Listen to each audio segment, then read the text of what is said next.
पहने कोई मिल जाए तो साधु मान भी मत लेना। कपड़ा बदलने से साधु नहीं होता, नहीं होता। लफड़ा बदलने से साधु बनता है। और जिसके पास पहले से लफड़ा ही ना हो वो तो बहुत महान होता है। साधु का मतलब है कि संसार में किसी भी नशा व्यसन में भी आकर्षित ना हो, संसार में कोई उसका लोभ लालच ना हो, संसार में किसी का रूप सौंदर्य भी उसको आकर्षित करके फिसला ना सके, वो साधु है। ऐसा थोड़े अपना घर छोड़ दिया और फिर दूसरे दूसरे गांव में जाकर के गलतियां करते घूम रहे। ये कौन साधु है? मॉडल किसकी मॉडल है? ये किस मॉडल की सधुआई है तुम्हारी? तुम रहने दो सधुआई करने को, पेंट पहन के घर में जाओ और वहां ढूंढ करके लाओ अनीता देवी को, उनके साथ रहो। यहाँ साधु वधु ऐसे खेल तमाशा नहीं है। साधु को मार्केट में भी फालतू घूमना नहीं चाहिए। साधु को टीवी में नाच डांस और फिल्म कभी देखना नहीं चाहिए। साधु को मोबाइल में भी कोई गलत गाना वाना सुनना नहीं चाहिए। साधु महात्मा को जिस तरफ कुसंगत ज्यादा वहां जाना नहीं चाहिए। और लोग हमको शादी में बुलाते हैं कि गुरुदेव शादी में जरूर आना, तो मैं हंसता हूँ और पूछता हूँ क्या ठीक रहेगा? तो वो भी हंसते क्योंकि शादी और साधु दोनों में विरोधाभास, दोनों में सेटिंग ही नहीं बैठती। और शादी में साधु को मोबाइल से आशीर्वाद ले लेना चाहिए। वो आना चाहे तो भी कह दो 2-4 दिन बाद आना, निपट जाने तो हुड़दंग ये सब। वहां ढोल बज रही है, कोई डांस कर रहा है और सभी लड़कियां भी सज धज कर आई हैं। मैंने पूछा एक सज्जन से, एक लड़की की शादी है, बाकी ये सभी लड़कियां सज धज कर आई हैं और बहुत सारे लड़के भी सज धज कर आए, मतलब अर्थ क्या है?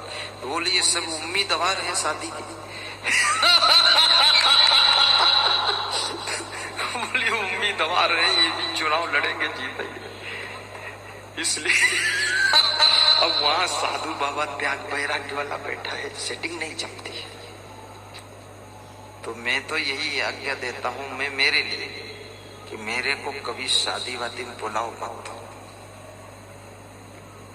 बस ऐसे ठीक शादी हो जाए, पति पत्नी सेट हो जाए, फिर बोला ये तो पति पत्नी को गृहस्थ धर्म की शिक्षा दूं कि सास के साथ कैसा व्यवहार करना, ससुर के साथ कैसा करना, पति पत्नी कैसे रहना, यही तो संत का धर्म ज्ञान देना।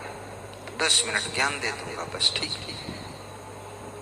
अब वहां कोई ज्ञान सुनने वाला नहीं, शादी में फालतू साधु वहां घुसा पड़ा है और इतना बड़ा वहां हुड़दंग चल रहा है, ऐसे ऐसे डांस हो रहे हैं, नखरे हो रहे हैं, झुम झुमका गिरा ले टिमरनी की बाजार में, कौन ढूंढे रे।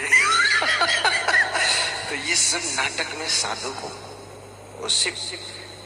उसके अंदर साधना में कमजोरी आती है, इसलिए ऐसे दृश्यों को भी साधु को देखना नहीं चाहिए। और साधु महात्मा को जिस घर में बहुत ज्यादा लड़कियां हैं उस घर में सोना भी नहीं चाहिए। लड़कियां हैं, नौजवान बहुएं हैं, दूर रहो। इसलिए हम हमेशा ऐसे घर में निवास करते हैं जहां कोई न रहता, बस छुट्टी। जैन धर्मशाला में हूं, कोई नहीं, केवल हम लोग हैं। 2-4 कभी भगत आ जाता है, वो रात ठोरा तो वहीं रुकवा देते हैं पुरुष को, क्योंकि गलती हो ना हो लेकिन कुसंगत से दूर रहना चाहिए साधु। और तुलसीदास कहते हैं नारी पुरुष दो हुए त्यागी तदप रचिए जिम तृण आगे। स्त्री पुरुष दोनों त्यागी हों फिर भी उनको अलग अलग ही रहना चाहिए, क्योंकि घास, सूखी घास और अग्नि पास पास रख दोगे तो सुलग सुलग कर जल जाएगा। ऐसे ही इतना महान पुरुषों ने मना किया, समझाया। और हमारे धर्म में तो यहाँ तक समझाया गया कि नारी निरख न देखिए, आंख गड़ा करके, आंख लड़ा करके किसी स्त्री के मुखमंडल को देखना नहीं चाहिए। साधु नारी निरख न देखिए, निरख न कीजिए गौर, फिर गौर से मत देखो। और निरखत ही ते विष चढ़े मन आवे कुछ और। कितनी बड़ी बात बता दी। अब साधु महात्मा को स्वयं ध्यान देना है और साधु महात्मा को नियम के अनुसार ही रखना चाहिए।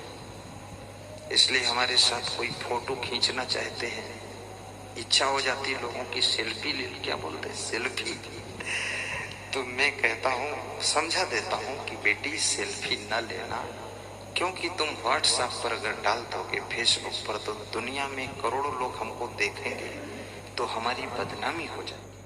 लोग कहेंगे अरे असंग साहब भी लड़कियों के साथ सेल्फी खिंचवाते, अरे ये भी भ्रष्ट है कि तो तुम्हारे गुरु के ऊपर दाग लग जाएगा।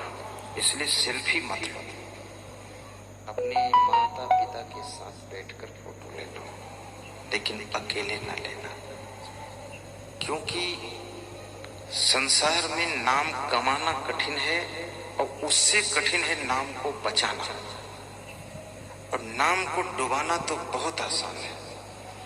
तुम्हारी 7 पीढ़ियों ने नाम कमाया है, लेकिन एक पीढ़ी में कोई कंडोर पैदा हो जाए वो नाम डुबा देगा। लक्ष्मण कितने महान थे। जब भगवान श्री राम सीता के वियोग में विह्वल होने लगे तो सुग्रीव ने कहा कि भगवान विह्वल मत हो, मुझे आकाश से गिरे हुए कुछ कुंडल मिले हैं, तो ये कुंडल देखो क्या सीता जी के हैं। तो राम ने कुंडल लिया तो राम पहचान नहीं पाए, दुखी ज्यादा थे सीता जी के वियोग में। तो लक्ष्मण को बुलाया, कहा लक्ष्मण तुम पहचानो इन कुंडलों को जरा, ये कुंडल क्या सीता जी के हैं। तो लक्ष्मण ने जवाब दिया तो भगवान राम का गला भर गया कि धन्य है लक्ष्मण। और सुग्रीव भी सोच में डूब गया कि लक्ष्मण कितना ऊंचाई पर बैठा है। लक्ष्मण ने क्या कहा राम से, मैंने तो चरण निहारे हैं, माता के देखे कान नहीं, माता के देखे कान नहीं, मैं तो चरणों का सेवक हूँ, मुझे कुंडल की पहचान नहीं, मैं तो चरणों का सेवक हूँ, मुझे कुंडल की पहचान नहीं। अब ये चौपाई लक्ष्मण की परिभाषा को इंगित कर रही है कि लक्ष्मण क्या थे। ये लक्ष्मण की मूर्ति ऐसे ही थोड़े राम भगवान के साथ मंदिर में सब जगह लगी रहती है, ऐसे खामखा आदमी वहां नहीं बैठ सकता। भरत शत्रुघ्न को बहुत कम मंदिरों में स्थान मिलता है, लक्ष्मण को मिला। बहुत साधु जैसी वृत्ति थी, साधु लक्ष्मण। उन्होंने कहा मैंने तो केवल माता जी के चरण निहारे हैं, ये नहीं कहा चरण देखा, चरणों का ठीक से दर्शन किया, चरणों का सेवक। मैंने तो उनका मुखमंडल देखा ही नहीं, तो कुंडल की हमें पहचान ही नहीं। हम कान वान उनके देखे नहीं, कान भी नहीं देखा, तो मुझे नहीं पता है किसके कुंडल। तो राम ने कहा अब सीता जी की खोज हो गई, जब तू इतना महान है तो काम हो जाएगा, ठीक है। ये लक्ष्मण की महानता थी। इतनी पवित्रता गृहस्थ आश्रम में रहने वालों में त्रेता युग में होती थी। भगवान राम के छोटे भाई लक्ष्मण इतना निर्मल मन के थे, विकारट तोड़ दिया। मैंने तो इस चौपाई को इसी साल पढ़ा राधे श्याम रामायण में, तो मैंने कहा हद हो गई। सीता जी लक्ष्मण की भाभी लगती थी, भाभी में वो माँ का रूप देखते थे, इतने महान थे लक्ष्मण। और लक्ष्मण बहुत कलाकार भी थे, बहुत गुणवान थे, परिश्रमी थे, हर कार्य करने की कला थी। नाव भी खेल लेते थे, झोपड़ी भी बनाना आता था, कुटिया बनाना आता था, लकड़ी काट लेते थे, पेड़ों पे चढ़ जाते थे, जंगल से सब लकड़ी ले आते थे, भोजन भी बना लेते थे। जिस आदमी में सभी कार्य करने के गुण होते हैं, वो उसके मन में जो लक्ष्य का उसने चुनाव किया है वो लक्ष्य उसका बहुत जल्दी पूरा होता है। लक्ष्य मन का अर्थ यही है, तुम्हारे मन में जो लक्ष्य है उसको पूर्ण करने की शक्ति आपके समस्त गुणों के द्वारा ही पैदा होती है। कितने लोग इतना अभिमानी है कि झाड़ू लगाना नहीं चाहते हैं, लेकिन साफ जगह में बैठना चाहते हैं, और थूकना साफ जगह में चाहते हैं, पर सफाई करना नहीं चाहते।